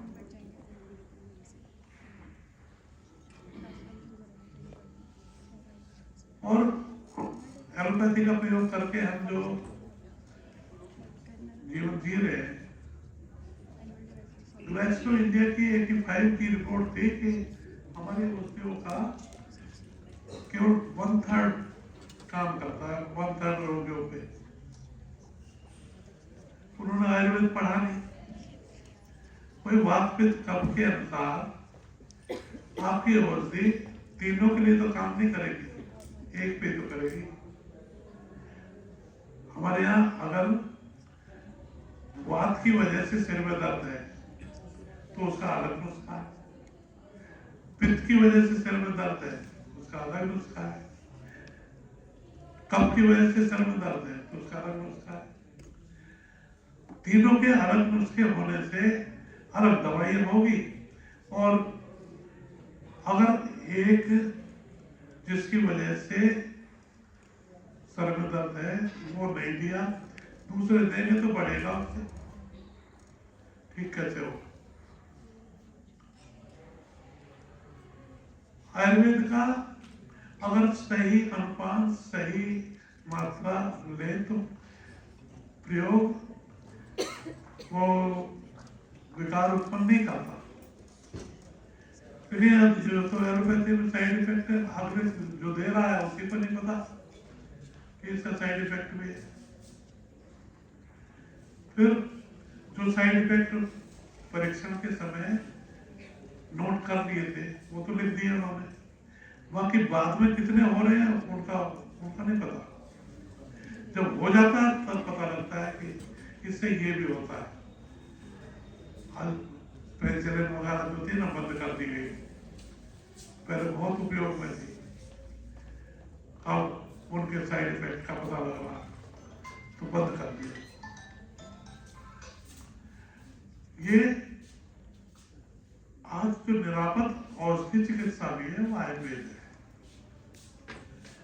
इसलिए आयुर्वेद का, और जहाँ आयुर्वेद के साथ में हम योग का भी प्रयोग कर रहे हैं, आयुर्वेदिक पंचकर्म, यौगिक षटकर्म, आसन प्राणायाम आदि उनका मिला के हम वो करेंगे तो वही समन्वित चिकित्सा पद्धति आज चाहिए, और उसके माध्यम से हम बहुत कुछ अपने समाज को स्वस्थ रख सकते हैं। उसी उद्देश्य को लेकर के कॉन्फ्रेंस का आयोजन किया गया है। बहुत रेलेवेंट आज के संदर्भ में टॉपिक रखा है, तो इस अवसर पर मैं अर्पण और शिवम दोनों को बधाई देता हूँ जो उन्होंने ये आयोजन किया, और इस कैंपस के डायरेक्टर जिन्होंने सहयोग किया है आदरणीय पंडित जी, और माननीय कुलपति जी जिनके निर्देशन में यहाँ काम चल रहा है, उन सबको इस आयोजन के उपलक्ष्य में बधाई देता हूँ, और ये समझता हूँ कि इस प्रकार के आयोजन करके हम अपना योग और आयुर्वेद के क्षेत्र में आगे लोगों को और दिशा निर्देश कर पाएंगे, और जो कर रहे हैं वो भी उसी दिशा में हम जा रहे हैं जहाँ समाज का भला हो। हम केवल डिग्री लेके समाज में जाएं, समाज में हम इस रूप से भी समाज का भला कर सकते हैं। बहुत बहुत शुभकामनाएं। ओम शांति। गुरु जी मुझे बोलने नहीं दे रहे थे अपने विषय में, और आए तो बोले ठीक है हम जाओ, तो वहीं से मैं बात शुरू करूंगा। आप सभी ने सुना ही, मुझे लगता है कि अगर शब्दों की सीमा छोड़ दी जाए तो आप कई वर्षों तक भी सुने तो ज्ञान की कोई कमी नहीं है। मैं एक बार एक लेक्चर सुन रहा था, और पतंजलि का नाम पातंजलि योग सूत्र क्यों है, इसी विषय पे तकरीबन 2.5 घंटे लेक्चर चला था। तो मुझे ये अनुभव है कि सिर्फ एक शब्द पतंजलि है कि पातंजल है, इस पे ही एक बड़ा लेक्चर पूरा किया जा सकता है, और ये मैं पहली बार ही जाना था। मैंने कई सारे विद्वानों को सुना, परंतु ईश्वर भारद्वाज गुरु जी जैसा विद्वान मुझे लगता है कि न भूतो न भविष्यति वाली सीमा को फॉलो करता है। एक बार जोरदार तालियां आ रही हैं ईश्वर भारद्वाज के लिए। हम सभी बहुत भाग्यशाली हैं। मुझे लगता है आज के 40 साल बाद जब मैं 70 साल का होऊंगा तो मैं ये बताया करूंगा कि मुझे बड़ा गौरव प्राप्त था कि हम उनके शिष्य रहे हैं, और मैं फिर अपने उन समय के योग के लोगों को बताऊंगा कि हाँ हमने उस मंच की जो है वो उस पर मतलब वक्तव्य जारी किया था, सर को आमंत्रित किया था। ये मेरा कहीं ना कहीं मुझे लगता है सौभाग्य है। अब अगली कड़ी में मैं कुछ कार्यक्रम को हम लोग आदरणीय वीसी सर को सुनेंगे। उसके पहले मैं चाहता हूं कि कुछ सम्मान समारोह क्रम चलेगा, कुछ फोटोग्राफी का सेशंस कर लेते हैं। इसके बाद हम लोगों को टेक्निकली शुरू होना है 2 बजे से, टेक्निकल सेशन 2 बजे से शुरू होगा। उसके पूर्व वक्त में भोजन का कार्यक्रम चलेगा, उसके पूर्व वक्त में हम लोग फोटोग्राफी सेशंस करेंगे, और उसके पूर्व वक्त में लोग सम्मान समारोह करेंगे। ये दोनों वाइस वर्सा चल सकता है, तो मैं उल्टे तरीके से बताया, मैं आपको सीधा बताता हूँ। मैं आमंत्रित करता हूँ अपने कल्चरल प्रोग्राम की पहले ग्रुप की बच्चियों को जो फर्स्ट ईयर की हैं, पहली बार मंच पे परफॉर्म कर रही हैं पहाड़ी नृत्य। एक बार जोरदार तालियां बजाइए इनके लिए। काफी देरी से मेरे पास ये संदेश आ रहा था कि कपड़े पहन के बैठा रहना बड़ा कठिन है, और सुबह से हम लोगों ने कुछ भोजन नहीं किया। कृपया करके हमें आदेशित कीजिए कि हम लोग मुक्त हुए यहाँ से। मैंने कहा नहीं, आप लोग आइए, आप लोग आके यही खड़े हो जाएंगे तो भी फोटो हो जाएगा, पीछे खड़े हो जाइए, आगे आ जाओ।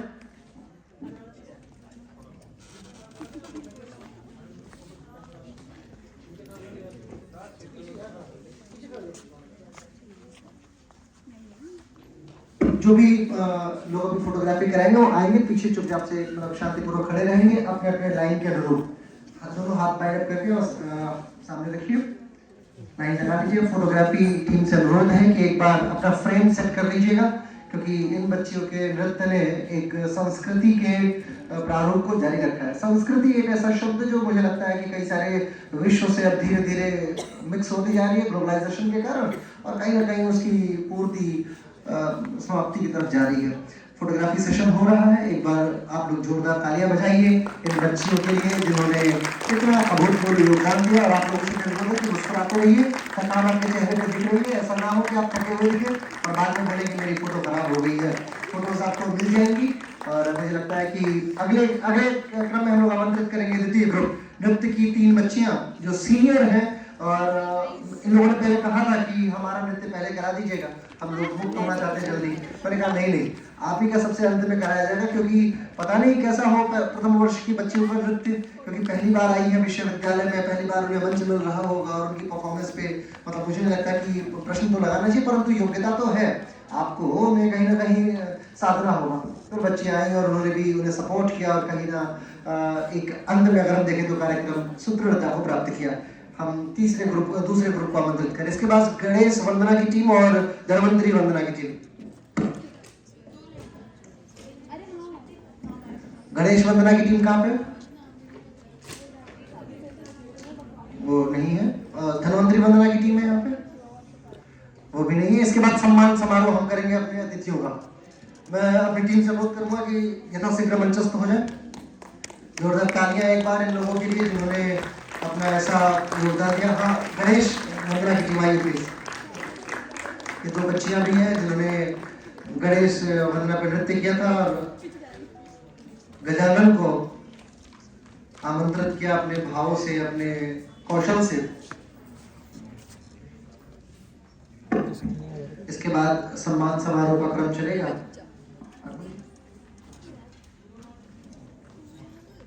लेकर आइए, वो तो गई 4 फोटो लोगे क्या एक दिन की? जा रही है। चलिए अब क्षण है हमारे अतिथियों के सत्कार का। इसके उपरांत भोजन का कार्यक्रम चलेगा। मैं सर्वप्रथम अनुरोध करूंगा परम आदरणीय ईश्वर भारद्वाज सर से कि आप आदरणीय वाइस चांसलर सर का सम्मान करें। मैं अनुरोध करता हूं अपनी टीम से कि आप सर के लिए मोमेंटो साथ में रुद्राक्ष की माला, महादेव की प्रतिकीर्ति मूर्ति लेके आए और आदरणीय ईश्वर भारद्वाज सर को दे। आदरणीय वाइस चांसलर सर का सम्मान होगा। जोरदार तालियों से आप स्वागत कीजिएगा जब ये कार्यक्रम चलेगा तो। और मैं आप सभी लोगों से अनुरोध करूंगा कि आप लोग इस ऐतिहासिक पल के मुझे लगता है साक्षात्कार कर सकते हैं। और ये पल ऐसा है जो निसंदेह योग के इतिहास में स्वर्णिम अक्षरों से अंकित किया जा रहा है। रुद्राक्ष की माला भेंट कर रहे हैं परम आदरणीय ईश्वर भारद्वाज सर और ये चीफ गेस्ट का मोमेंटो अष्टांग योगालय के द्वारा प्रतिपूर्त किया जा रहा है। साथ ही मैं अनुरोध करूंगा अपनी टीम से कि आदरणीय जो और एक बड़ी शील्ड एक, हाँ ये सर एक हमारे प्रधानमंत्री जी की जो मूर्ति है, आदरणीय प्रधानमंत्री जी की जो एक चित्रकारी है जिसमें मेड इन इंडिया का पूरा प्रारूप दिखता है, जो कि आदरणीय पाहवा सर के द्वारा देय है। सर का बहुत अनुरोध है कि इस विधा में कहीं ना कहीं सर ने भी, आदरणीय वाइस चांसलर सर ने भी कहीं ना कहीं जो व्यक्तित्व का प्रदर्शन किया है वो योगमय है। और योगमय व्यक्ति को योग के एक ऐसे व्यक्ति का प्रतिकीर्ति उन्हें देनी चाहिए जो कहीं ना कहीं उन्हें संतुलित करे। इसी क्रम में मैं अनुरोध करूंगा परम आदरणीय वाइस चांसलर सर से, सर आदरणीय ईश्वर भारद्वाज सर अब अपने कहीं ना कहीं मुझे लगता है रिटायरमेंट तो मैं नहीं कहना चाहता, लेकिन उस दिशा की तरफ अग्रसर है। आदरणीय ईश्वर भारद्वाज सर का सम्मान करने के लिए परम आदरणीय वाइस चांसलर सर, जोरदार तालियां टीम से अनुरोध करूंगा। सर्वप्रथम महादेव की मूर्ति सर के लिए मोमेंटो और रुद्राक्ष की माला।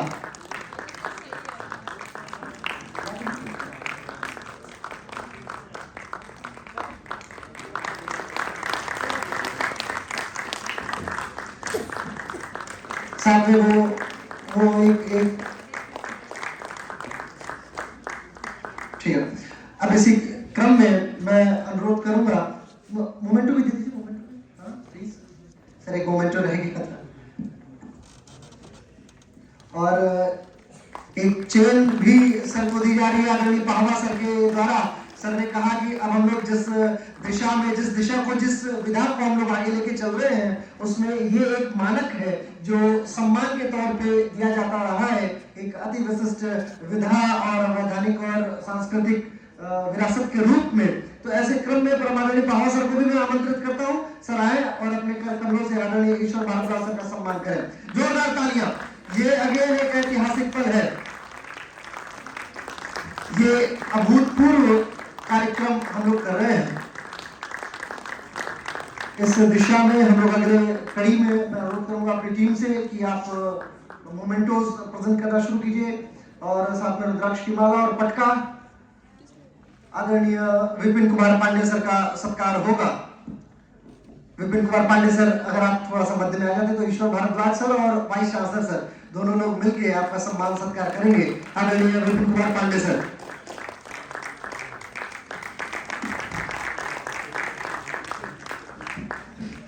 हमारे शिक्षण विधा में एक बहुत सामान्य क्रम चलता है जिसको हायरार्की बोला जाता है, मॉड्यूलस ऑफ हायरार्की। हमारे मैनेजमेंट एमबीए में पढ़ाया जाता है, सामान्य तौर पे योग में भी देखा गया है। परंतु जो हायरार्की मॉड्यूल है वो इतना अभूतपूर्व योग में स्थापित हो चुका है जिसे हम किसी अन्य मॉड्यूल में उस तरीके से प्राप्त नहीं करते। हालांकि उसे बताया जाता है कि पाश्चात्य विद्वानों ने प्राप्त किया है। अनुरोध है आदरणीय विपिन कुमार पांडे सर।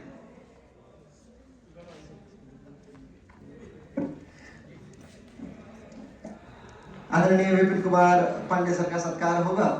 महादेव की प्रतिकीर्ति, हम लोग मूलतः जिस विधा से आते हैं उसके कर्ता धर्ता आदिदेव शिव ही रहे हैं। मोमेंटों के साथ सत्कार होगा। तालियों में थोड़ी और जान लगाइए। इसके बाद पूरी सब्जी तैयार है। मेरे बैक स्टेज से भी जोरदार तालियां आने लगी है पूरी सब्जी के नाम से। ये क्रम चलते रहना चाहिए। जोरदार तालियां। आपके प्रोफेसरों का सम्मान हो रहा है। विश्वास दिलाइए कि आपके ही विद्यालय में कार्यक्रम हो रहा है। ऐतिहासिक है ये क्षण आयुर्वेद विश्वविद्यालय के लिए, दुर्ग कैंपस के लिए, उत्तराखंड के इस भूमि के लिए, हरिद्वार की इस भूमि के लिए जहाँ पे गुरुकुल कांगड़ी का कैंपस और उत्तराखंड आयुर्वेद विश्वविद्यालय इस विधा को प्राप्त कर रहा है। आदरणीय पहावा सर का सम्मान करेंगे आदरणीय वाइस चांसलर सर और ईश्वर भारद्वाज सर। एक बार फिर जोरदार तालियां मैं आपसे अपेक्षित करूंगा क्योंकि पहावा सर ने जैसा बताया कि जितने नेतृत्व भाव का परिचय दिया, जब अर्पण गए थे उनके पास में और सर ने कहा कि पता नहीं क्यों मैं अर्पण से बड़ा कनेक्ट कर गया, वो भाव भी अपने आप में एक अभूतपूर्व भाव था।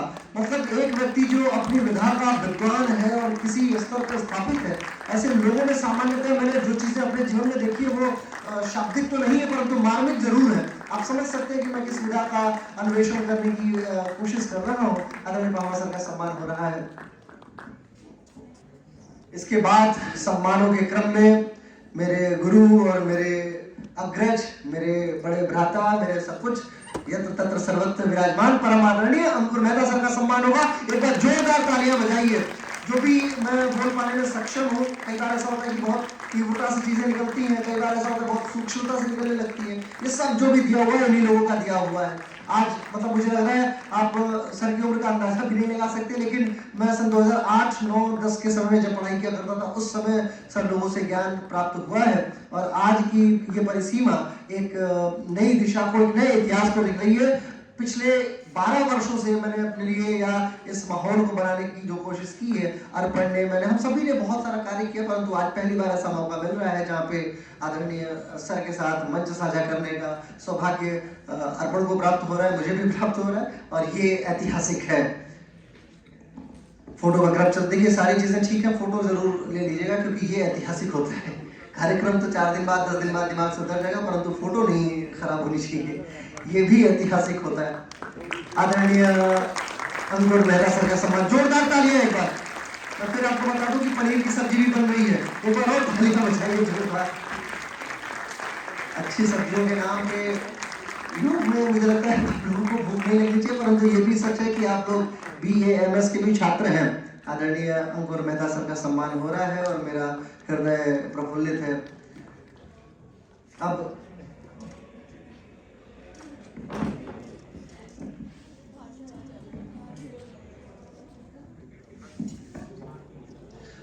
अब मैं आमंत्रित करना चाहता हूं अपने HOD सर को। अभी अर्पण से मेरी बात हुई, हम लोग इसके बाद भोजन का कार्यक्रम शुरू करेंगे।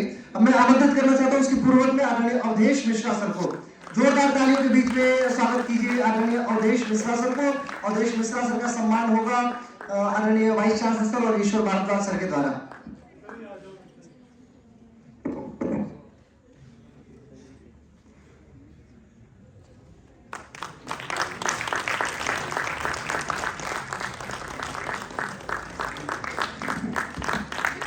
आदरणीय अवधेश मिश्रा सर का सम्मान हो रहा है। ये भी अभूतपूर्व घड़ी है।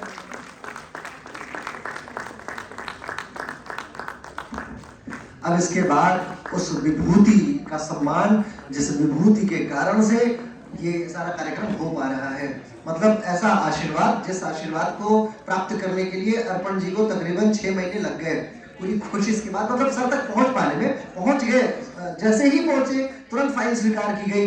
ऐसे कैंपस डायरेक्टर परम आदरणीय वीके पांडे सर के लिए जोरदार तालियां बज दीजिए, क्योंकि विपिन कुमार पांडे सर ने जो योगदान दिया है इस कार्यक्रम को संपन्न करा पाने में, वो योग्यता, वो अनुभूति हमारे लिए अगेन ऐतिहासिक है। योग का इतिहास जब 70-80 साल बाद इन दिनों को गाएगा तो ये कॉन्फ्रेंस ऐतिहासिक होगी ही होगी। क्यों? क्योंकि ये 30 वर्षों से कम उम्र के युवाओं ने ये कार्यक्रम कर दिखाया है, जिसके पीछे बैक स्टेज पे, बैकग्राउंड पे हमारे ऐसे प्रोफेसरों का सम्मान रहा है। अब इसी क्रम में मैं अपनी टीम को भी आमंत्रित करना चाहूंगा। टीम आमंत्रण में मैं सर्वप्रथम आमंत्रित करता हूँ मेरे अग्रज, मेरे छोटे भाई कह लीजिए, एक तरीके से अनुज कह लीजिए, आदरणीय शिवम मिश्रा जी को। वो उनके सम्मान के लिए मैं आपसे अनुरोध करूंगा कि अपने मोमेंटों के साथ स्वयं प्रकट हो जाए। इसी के बाद अन्य लोग तैयार रहेंगे, विश्वास त्यागी जी, ऋषिकांत मिश्रा जी, और फिर अर्पण जी का भी स्वागत होगा।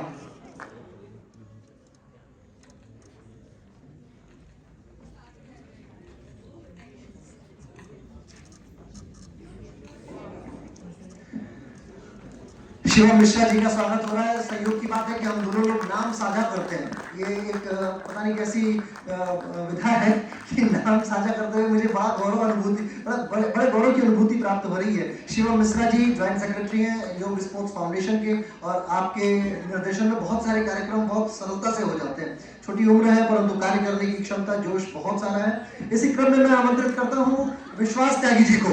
जोरदार तालियों से स्वागत कीजिए योग स्पोर्ट्स फाउंडेशन के नए ट्रेजरर विश्वास त्यागी जी का, जिन्होंने ऐसा योगदान दिया है संस्था में, जो संस्था अपने आप को नित्य नई ऊंचाइयों को प्राप्त कर रही है और तकरीबन 40 देशों में स्थापित हो चुकी है। दीप योग के लिए देखिए, दीप योग भी ऐतिहासिक ही है, दीप योग का क्रम भी बड़ा अभूतपूर्व होता है। विश्वास त्यागी जी के उपरांत मैं आमंत्रित करना चाहता हूँ ऋषिकांत मिश्रा जी को। एक बार जोरदार तालियों के साथ स्वागत कीजिए आदरणीय ऋषिकांत मिश्रा जी, मेरे छोटे भाई हैं और ये भी अभूतपूर्व योगदान देते रहे हैं हमेशा से। कार्यक्रम क्या है, इनके निर्देशन में नोएडा में गरीब बच्चों का स्कूल चलता है जिसका नाम उदार फाउंडेशन है, और तकरीबन 350 बच्चे उस स्कूल में फ्री पढ़ाई कर रहे हैं। आप सभी को दिख रहा होगा कि ये नए नए लड़के कैसे इतना कार्य कर ले रहे हैं, लेकिन आप यकीन मानिए कि इनके पास वो योग्यता है जिस योग्यता को हम, जो इसमें हमारी कोई वो नहीं है, हमारे गुरुओं ने जो दिया है वही सब हमारे पास है। इसके उपरांत मैं स्वयं को आमंत्रित करता हूँ कि मैं भी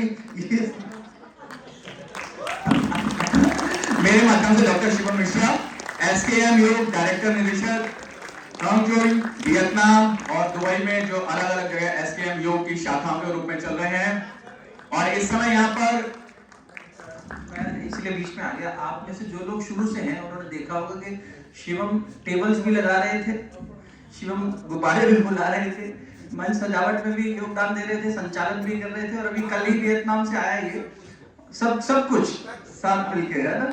ये है योग का वास्तविक स्वरूप। योग कार्य है, कोई कार्य छोटा नहीं। योग कर्म से पर्सन की बात हो रही थी, बच्चे बहुत मेहनत कर रहे हैं, आप लोग इनके साथ हैं, और इनकी जो ऊर्जा है उसको दिशा गुरुओं की मिली हुई है। बहुत अच्छा भविष्य है, उज्जवल भविष्य। बहुत धन्यवाद।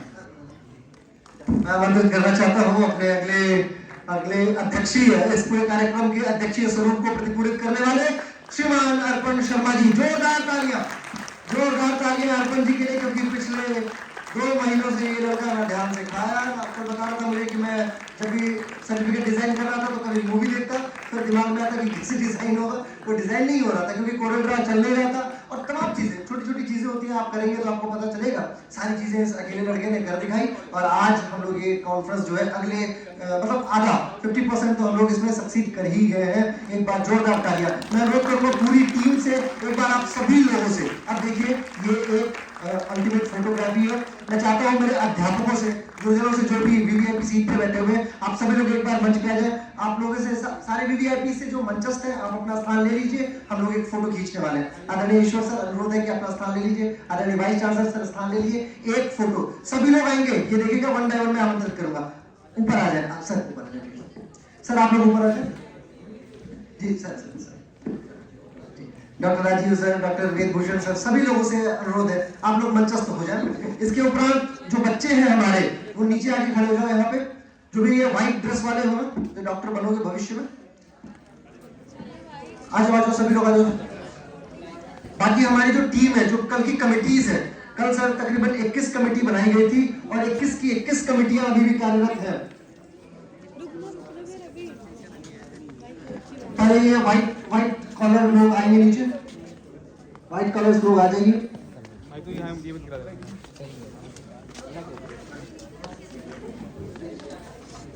बाकी ये जो कलाकृतियों वाली बच्चे हैं ऊपर आ जाओ, यहाँ पे मंच पे स्टेज के पास आके बैठो फटाफट तीव्रता से। हमारी कमेटी जो भी कमेटी कार्य की है वो भी ऊपर आएंगे, किनारे खड़े हो जाइए जल्दी फटाफट क्विकली। ऐसा कीजिए कि फ्रेम, बृहद फ्रेम में आप लोग आए।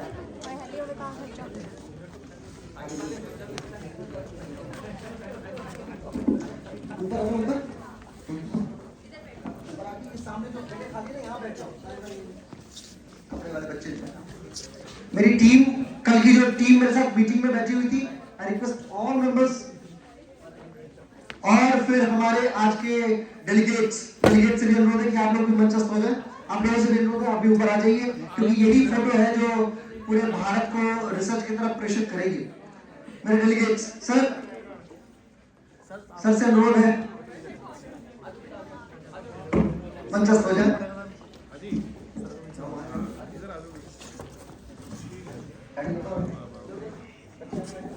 जो टीम है हमारी वो आगे बीच में बैठ जाएगी। सर आप लोग बिछा जाओ थोड़ा भैया।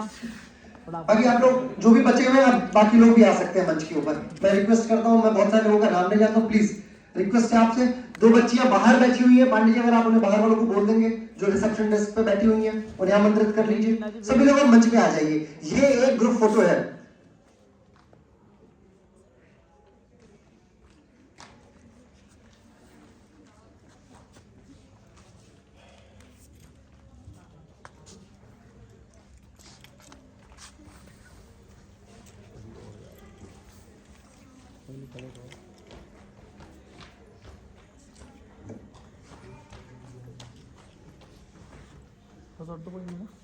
मैं अभी आ रही हूँ, और कौन बच्चे भी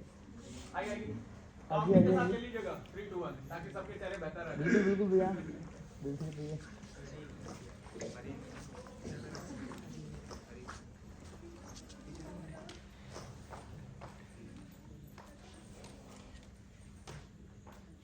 फोटो बनी है ना, ठीक है। लुक देखिए सामने सारे, वेट वेट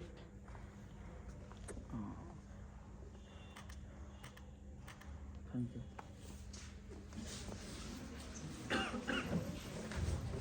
बहुत आराम से स्थिरता पूर्वक नीचे उतरेंगे। हमारे अतिथि लोग पहले जाएंगे, प्रस्थान करेंगे, लेकिन एक फोटो और एक सर्टिफिकेट रह गया है। मिस्टर नवीन कुमार वर्मा सर, नवीन कुमार वर्मा सर का स्वागत होना रह गया था, प्लीज इनका भी स्वागत कर लें।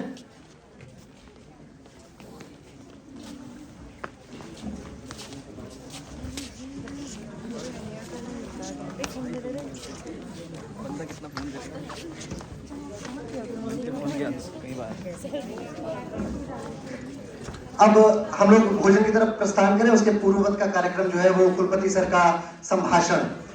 आप लोग अपने अपने स्थान पे विराजमान हो जाइए। वापस से देखिए, मैं आपको 2 बातें बता देना चाहता हूँ। पहली बात तो ये कि ये सौभाग्य है कि आज हम सभी के बीच में आदरणीय त्रिपाठी सर उपस्थित हैं, और दूसरा सौभाग्य ये है कि जिस रूप में उपस्थित है वो गार्जियन स्वरूप जिस शब्दों का अन्वेषण करेंगे वो ऐतिहासिक होने वाला है। तो जोरदार तालियों के साथ इनका स्वागत कीजिए परम विद्वान, परम आदरणीय, परम सम्मानित आदरणीय वाइस चांसलर सर।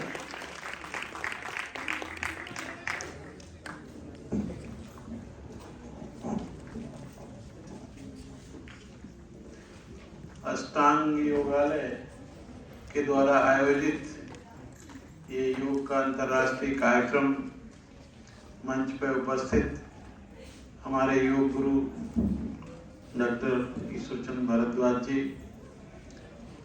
परिसर निदेशक प्रोफेसर विपिन पांडे जी, आदरणीय पावा जी, प्रोफेसर अवधेश शर्मा जी, अंकुर जी और सभी मंच पर उपस्थित योग के शुभाकांक्षी, सभागार में उपस्थित इस आयुर्वेदिक कॉलेज के शिक्षकगण, योग के जानकार और जो यहाँ लोग बैठे हुए हैं सभी लोग छात्र छात्राओं, मेरा भी ये